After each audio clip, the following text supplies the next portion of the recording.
Are you a horrible composer? Well, so was I. Let's talk about it.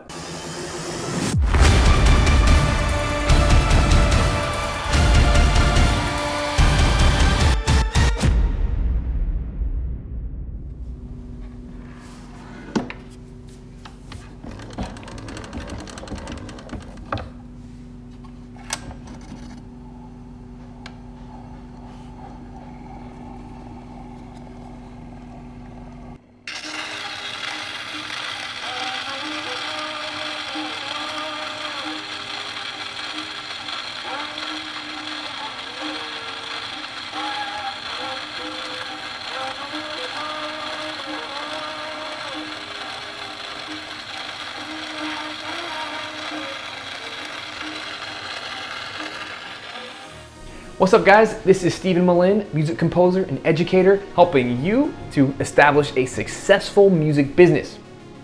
Now, you may notice that I'm in a completely different room because we have successfully finished the big move. I'm extremely excited about it. This room is amazing. Have my triple monitors going on, got my cool bookshelf and my cool looking African drum lamp and all kinds of fun toys. And I'm super excited about it. This is going to be an amazing workflow for putting out better videos for you guys and just better music in general. Today is the third week talking about 10 things I wish I knew before becoming a music composer. And today we're talking about how I was a horrible composer. And chances are you were too.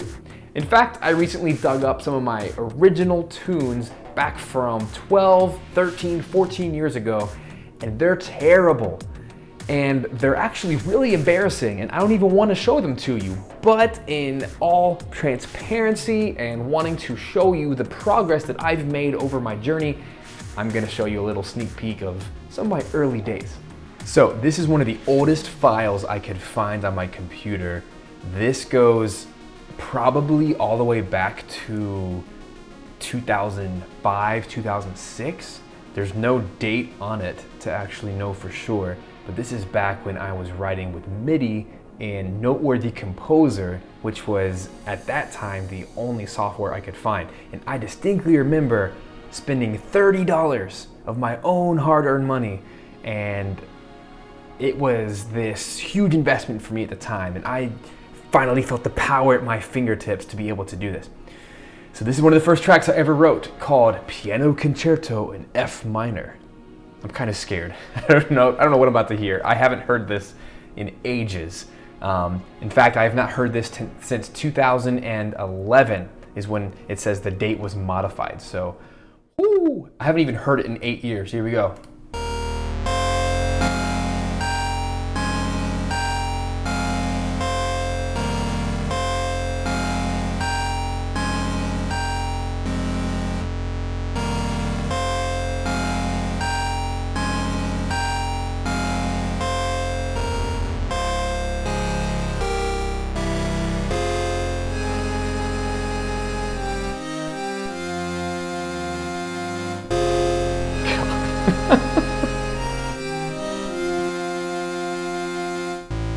Uh-oh. Whoa. Okay.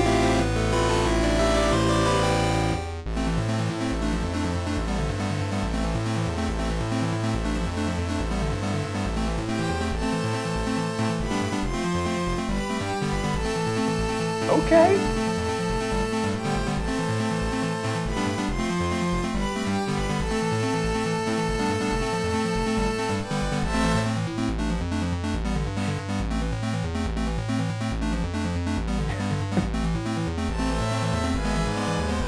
What?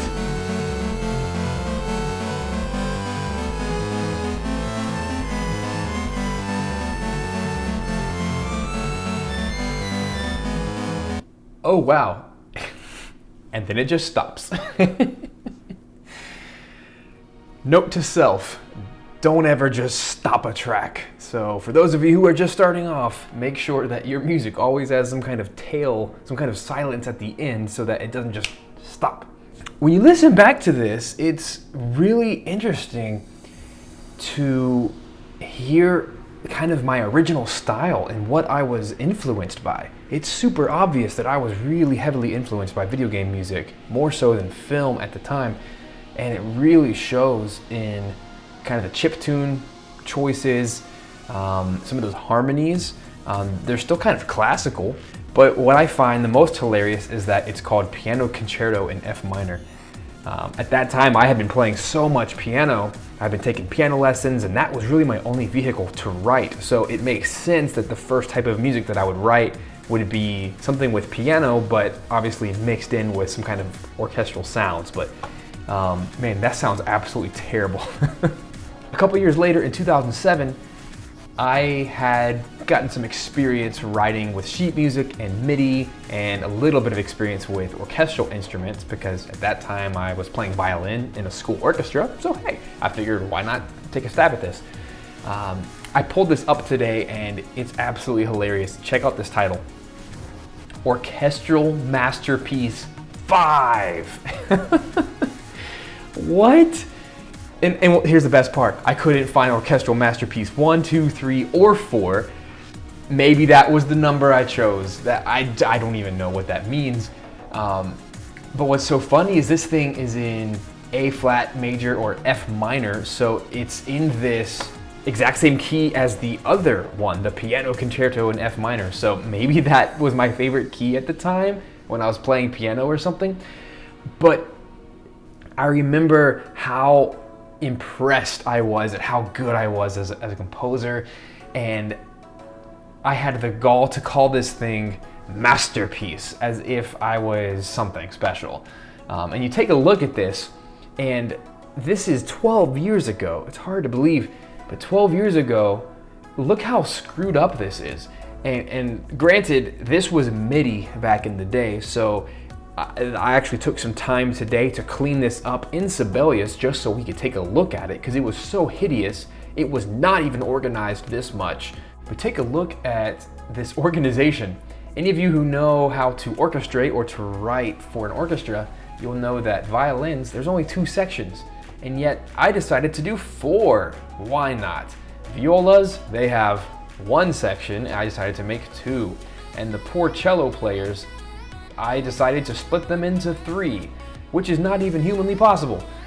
And if you decide to split your 6 or 8 celli into 3 parts, it's going to be so thin and so miserably quiet that you'll never hear those harmonies anyway. So the orchestration is absolutely terrible.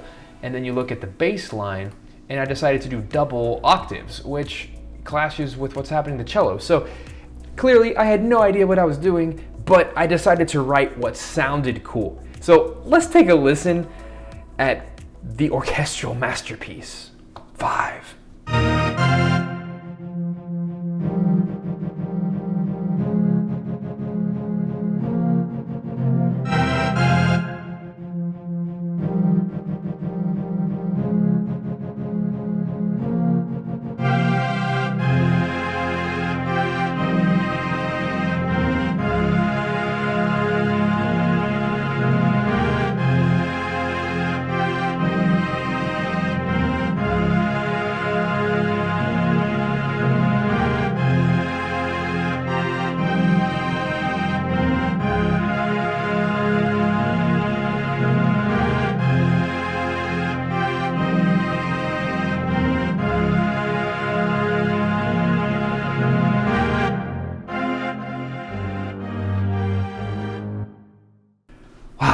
Oh, that's something else.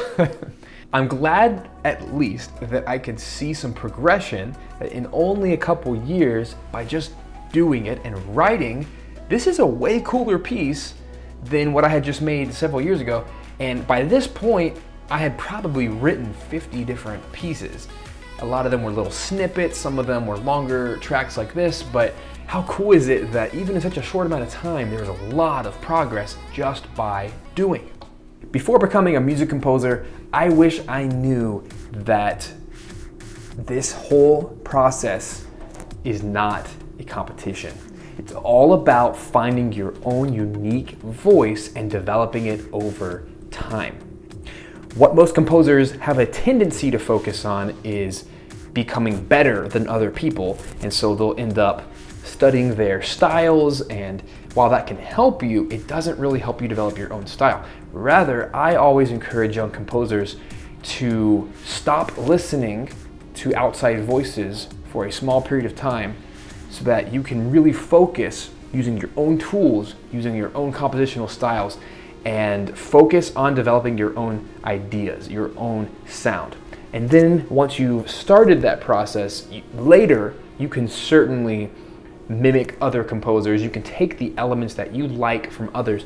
Ultimately, your sound is going to be a combo of all of your favorite pieces from your favorite artists. They don't even have to be film composers or video game composers or media at all. In fact, these can be rock musicians, these can be pop musicians, it can be church music, what have you. It doesn't really matter, but listen to what you enjoy the most, and what's going to happen is as you try to emulate those styles and you try to take pieces from each element that you love the most, you're going to start developing your own unique musical voice, and you are going to stand out in the marketplace and have increased business, increased rates if you choose, because you are now going to be higher in demand because of your unique style. Directors, developers, creators of all kinds, they want a unique sound for their particular project. And your music will not fit all projects. Your music is going to be the best fit for one particular style or sound or genre, usually. And if you try to be a jack of all trades, it really doesn't pay off for you. So I have learned over the years that my style is usually really emotional and dramatic music. And I really don't do well with horror. I don't do well with ambient. I don't do well with rock or inspirational type music, because my music usually has a really grandiose and over-the-top flair. And that works extremely well for more eccentric projects such as Super Nintendo 16-bit kind of things, or on the other end of the spectrum with live orchestra and sampled orchestra, trying to create the emotion behind perhaps a dialogue scene in a film or a big action sequence. See, that's my wheelhouse, and that is where I get the most work, is when I'm doing the types of projects that are truly serving both the picture and the project, but also the style that I'm the best at. Just like any craft, writing music is no different in how you progress. So much of the time with social media and with YouTube, it's really easy to put yourself down when you see other people who seem more talented or more skilled than you. And chances are it's because they've had over a decade, sometimes 2 decades or more of experience. When I compare my early work to where I am now, it's completely different. Just for fun, let's compare. Let's see how far I've actually come after all these years of practice and real work experience. Here's a couple tracks. The first is a track I wrote called Book of Secrets, which was with a live orchestra, so obviously the production quality is going to be a lot better, but there was a lot of mixing involved with this, and that's a lot of experience that I've gained since then. So let's take a quick listen.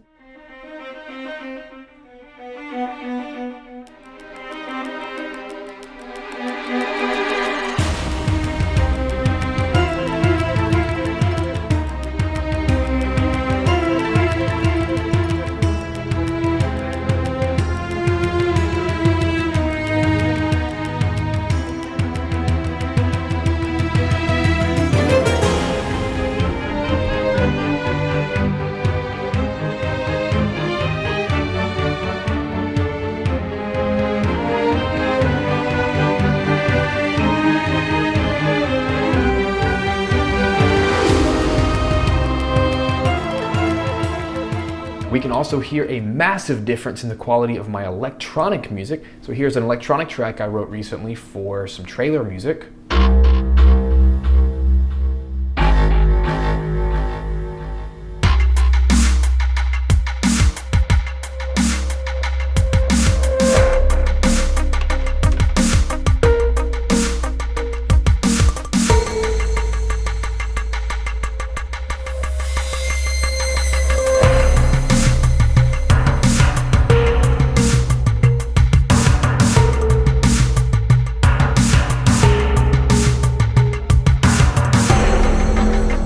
Obviously, that's completely different, and the quality is light years above where it used to be. And a lot of it has to do with just experience in the real world, working with clients and learning what they like, what they dislike, the trends in culture, whether it be pop music or even the types of soundtracks that people are putting out. But ultimately, the key element is to make sure that you are always putting forth your own unique sonic identity. So for me, even from the very beginning, it's really cool to see how those video game influences really did influence the way that I wrote my music. But the rhythms and the ostinatos and the melodic content, even the chord progressions and the choice of instruments, it's all influenced by the things that we love. So it's really cool to see how over the last decade and beyond, how I've listened to so much more music. I've listened to thousands of soundtracks since then, and that has very strongly influenced the trends that I choose and the workflows and all of the components that make up my own particular style.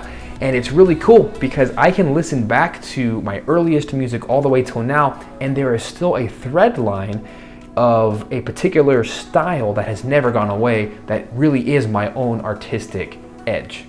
Thanks for watching, guys. If you like this video, give it a thumbs up and smash the subscribe button if you haven't yet.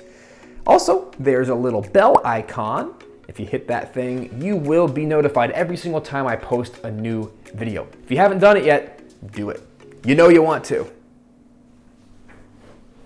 Also, if you feel stuck in your career as a music composer and you just aren't quite making that transition from part-time to full-time, and you want some help and you want to speed this up and really get some defined results, I offer private coaching sessions over the course of 90 days. We have 9 sessions. They're 1-hour sessions, and these have had an incredible impact on the composers I've worked with over the last couple years. But I wanted to let you know that we only can do 3 students at a time. That's because I take our time extremely seriously. We communicate throughout the week, and we work very hard on these assignments to develop a portfolio and a demo reel that really makes a mark in the industry. The purpose behind this is to be able to develop your unique voice, to not sound like anybody else, and to really get ahead of the game and to have a killer portfolio. So if you're interested in this, check out below stephenmelin.com/private coaching. You'll get all the details there. You can check the calendar and schedule your free session today, where we will chat through what is going to be the best plan for you to achieve your goals in 2019. Do you feel like you're a horrible composer? Post below with some of your early tracks compared to your recent tracks. I'd love to start a conversation about what you have done since then, what you have learned since then. Comment below, and I'll see you next week for another episode of 10 Things I Wish I Knew Before Becoming a Music Composer. See you then.